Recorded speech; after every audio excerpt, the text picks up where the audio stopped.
ulam natin? Ano, alamin natin?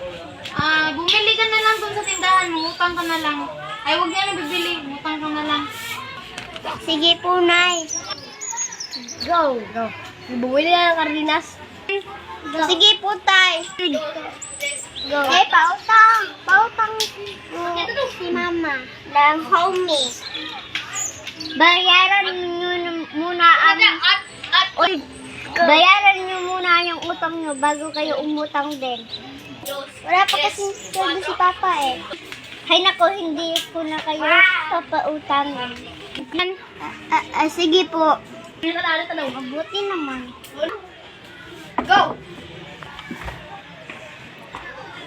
Nay, wala po kasing hindi tayo pautangin eh.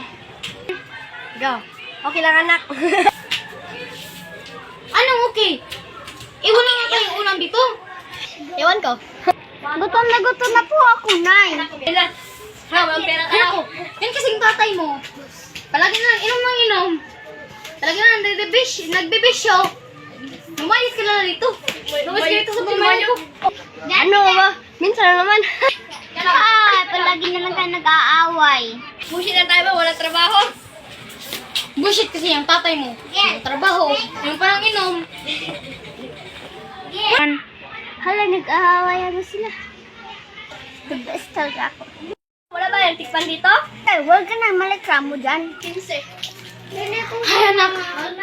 Gutom na ako. Anong ulam natin ngayon? Ay, wala tayong pagkain, di ba? Ha, anong pagkain natin? Meron dyan steak at chicken.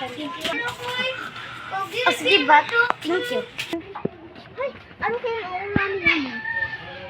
At saka sardinas lang kaya.